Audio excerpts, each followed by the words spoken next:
Now, as a CIO, I'm sure you guys have often wondered how best to leverage existing investments and use your resources intelligently to transform your organization. You also wonder how to standardize processes and transform your requirements into strategic business opportunities. In this session, our next speaker, Alpana Doshi, CIO, Reliance Communications, will talk about IT at the center of transformation and how CIOs can create new revenue streams by taking a proactive approach that adds value to business by being integral part of strategic discussions. May I please request you, ma'am, to come up on stage.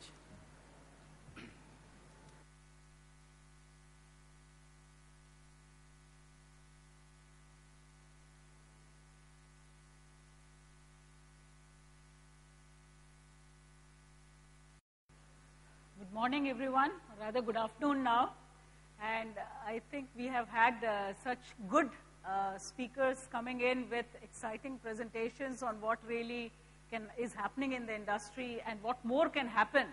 I think it is that time when everyone, and this is probably not very new, the transformation journey. Since the last 22 years I have been in this industry, I've heard only this word, transformation. So I also keep wondering, what is it new that we can do in this era where a significant transformation will come? Just to set the stage, the journey for every age and cycle is different. Because when we remember, any time ATM technology was introduced, it was like any kind of content could flow through. And today, that has become a reality. Today, you can see any kind of content across the globe flowing through pretty much seamlessly. There are hurdles and hassles. Possibly sometimes people blame it to IT, but we always have the simplest of the lot amongst all the functions to be blamed. That is an easy target, either IT or HR, if you don't have people, right? Attrition or IT. So what I would like to focus on is when the competition is tough right now for the businesses to make money. And since I specifically come with a lot of background in telecom business, my references would be related to the communications industry. You would see that for any large-scale transformation, there is a need for something that will glue everyone together, something that will make the required changes that are necessary for business to think about how to get new revenue streams coming. So from that perspective, our today's discussion, I would like to position it as, we will see that how IT is right at the center of everything. One of the speakers had alluded to whether a CIO, what does that I really stand for? And I was extremely intrigued by that point, because I honestly could stand for everything. When I talk to my business, they say that, okay, IT needs to deliver on XYZ for a reactive performance, but as soon as their revenue dips down, they said it was IT's fault. So does that mean IT needs to be a lot more proactive, right? Then they say, well, you have to be the innovation officer. Well, you have to be the integration officer. So I think, point taken in that regard, I just feel IT should be the intent officer. Intent is to do everything. Now it is up to the business how they can perceive and receive us, correct? So when I look around all the things that we support, you see that there is a significant influence of IT in global operators like Deutsche Telekom, O2, Verizon, etc., who have actually embraced a lot of the IT to do many things already, like machine to machine. Say, M-commerce in many countries is already there.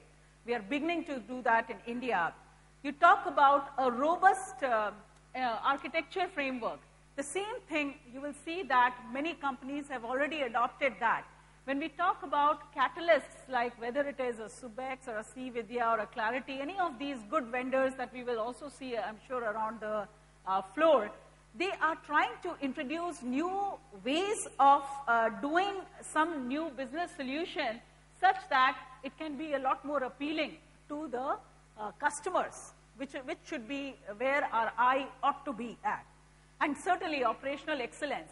But we sometimes get strayed by the aspect that we should talk about only bottom line improvements.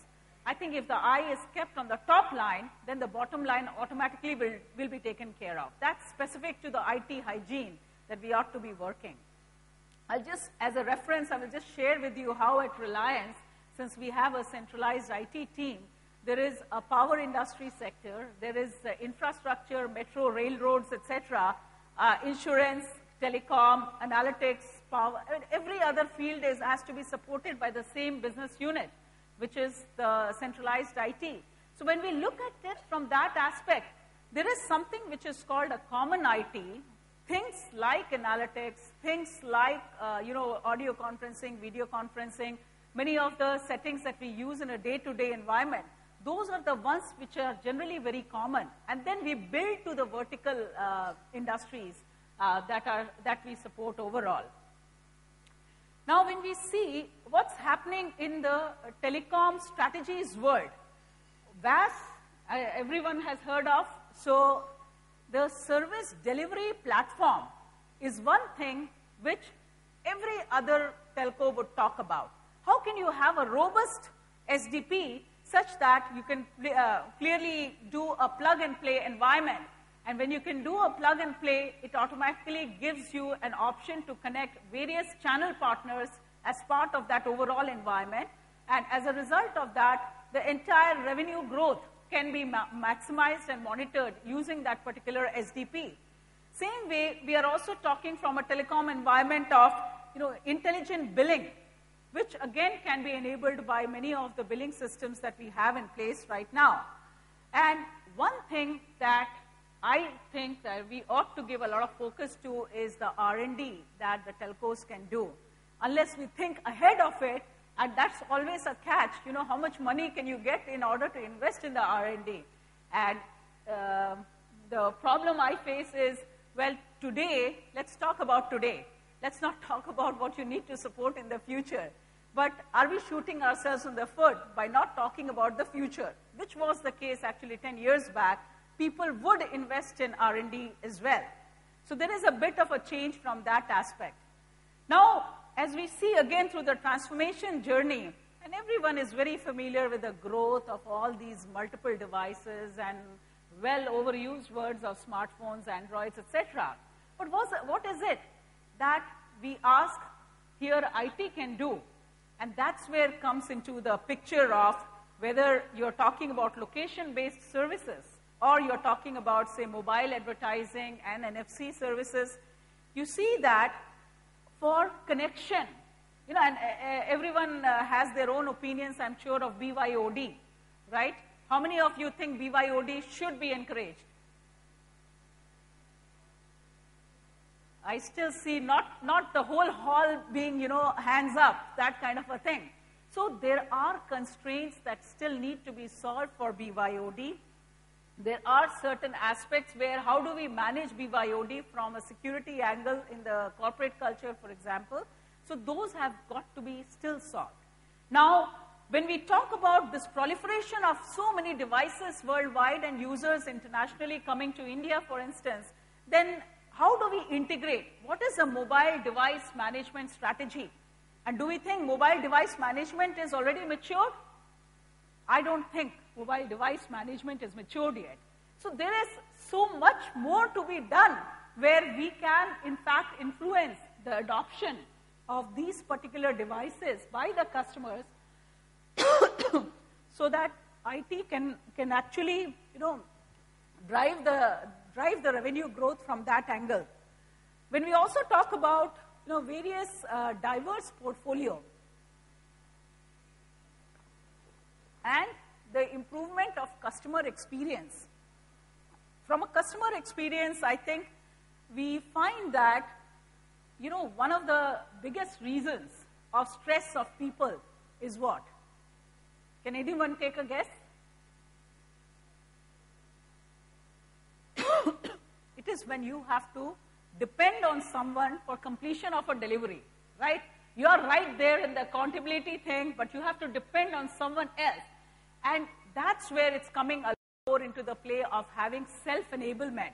So customers as well are going through that particular thing as they are traveling a lot, whether it is for airline industry or they are telecom customers, they all want to have the self-enablement. I mean, banking has been one of the, I guess, the pioneers in terms of trying to get the self-enablement done through mobile banking and other ways of implementing that.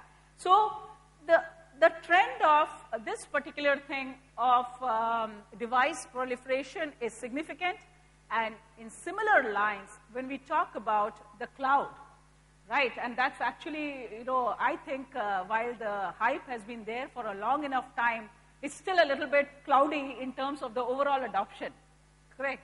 The private clouds are much more in vogue, but the public clouds as such, how much of an adoption they will go through, that is not clear yet. But it is also extremely prominent that the number of players who provide cloud services are certainly on the increase. The TCO has to come down for the operators and service providers. And as a result of that, when we talk about, say, customization and granular elasticity, that will automatically come in.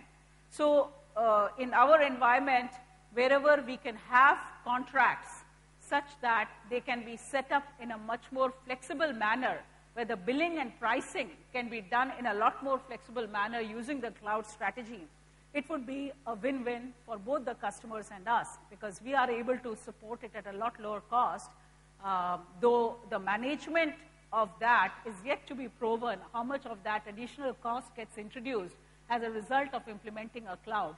So the business case still needs to be completely justified in that regard. You can offer, obviously, a whole bunch of services. Is the Toyota on-demand model, which got introduced many years back, but it finally took off much later in terms of widespread adoption. The similar situation, I feel it is for cloud, where the synergies are there, people can see the benefits, but again, issues like security, I think are still very, very valid. Whenever there is some larger security threat that comes into the picture, people immediately come about and say that, should we put the most risky data on the cloud or not? We should just go with the low-hanging, low email or some such information application that can be put on the cloud. Now, one transformation that I would like to share with you, and perhaps also hear from some people in the crowd as well, is when we look at this entire cloud service brokerage, key aspect is businesses as end users are driving, in many regards, the service provider and the vendors. And the reason being, more and more money is being spent by these types of businesses where it can be supported by some niche providers. But when we look at what really needs to be the transformation, ideally speaking, the service providers, if you consider them right at the center of this brokerage, they are the people who are well aware of all the services that get offered in all possible areas, whether you call it utilities, services that a common customer has to pay, or whether they have to do banking, or any other services. But a service provider in general is either the dumb pipe, or it can be a more intelligent pipe. So when you look at it from that angle, the simplicity and the required security that can be offered from a service provider brokerage, while making it a lot more cleaner to offer the services to the businesses, and any part of AS that you can imagine, software, infra, or platform, it is going, and I think I heard someone else talk about how even the marketing campaigns, the marketing list for broadcasting can be provided by some XAS service. So everything you're asking for, something on the cloud. So what's stopping us from introducing into a model which will allow us to give this seamless connectivity? That's one of the major transformations that I see technology players playing a key role on. Now, analytics, I'm sure, is not an old subject for anyone by now.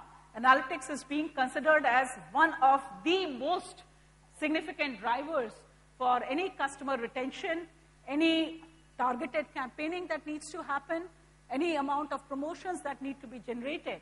such that you don't have to generate 50,000 or 50 million OBD calls in order to attract customers. And many times, what do we find? Some bhajan is actually going to somebody who doesn't listen bhajan. Something else is getting targeted. Some content is wrongly targeted to the wrong audience. That's where I see that analytics playing a very, very key role. And analytics is nothing but a big customer value management tool that is enabled through the IT organizations. Overall, the spend does matter, and we have seen that there is a decreasing trend of IT spend. Whether, a few point percentage globally means quite a lot of money, as well as if you look at it in context of, say, a telco spend, they have spent up about 3% in 2012 compared to 7.6% in 2011. Now, the global spending, as you can see the numbers, to reach about 2.5 trillion. So when we see all these numbers, are cloud computing, context awareness, pattern-based strategy, and virtualization, are they some of the key applications in which we ought to be looking from a vendor spend, from an IT spend perspective? Are these the areas where the product teams should be targeting? What exactly should be the output given to the businesses and customers who are our end users? And even from a revenue trend standpoint, we all know that the voice revenue has declined, and it has to be supplemented by much of the data revenue growth, which again has been enabled by the devices. But overall, revenue and margins are decreasing in mature markets. And this is one information most of us are actually aware of. However, how do we improve the margins is the question. So in this particular age, when we have to increase the margin, it has to be done through three key factors. One is improving the customer satisfaction. The other one is through improvement of the trade, because all of the retailers, distributors, at least in some of the telecom environments, have to be enabled with the right kind of connectivity and the tools that are needed. And especially for many of our market shares where rural environment plays a key role, those are areas where we need to go on volume rather than high margin customers.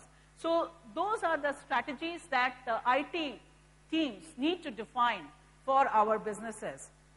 I think cutting costs is a very, very short-term outlook. It is not a long-term solution. In my mind, instead, we ought to focus a lot more on the innovation of new services and markets and revenues. And finally, to bring all of this together, as we all know, the best possible thing that could have happened are some of these social media networking, and which is connecting every other customer across the globe. And that's where we can bring many of the things with respect to customer profiling. What is the type of service that can be given to those customers? And many of the blogs and conversations, if the appropriate analytics is applied on that, you can actually generate new emerging streams of businesses which will be propelled very much by IT. So with that, I would like to conclude my talk here, and I really appreciate any kind of feedback you may have or any discussions around this topic. Thank you.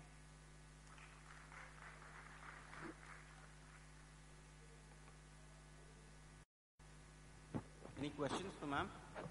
Okay, don't seem to be any questions. Thank you, ma'am. Please accept this.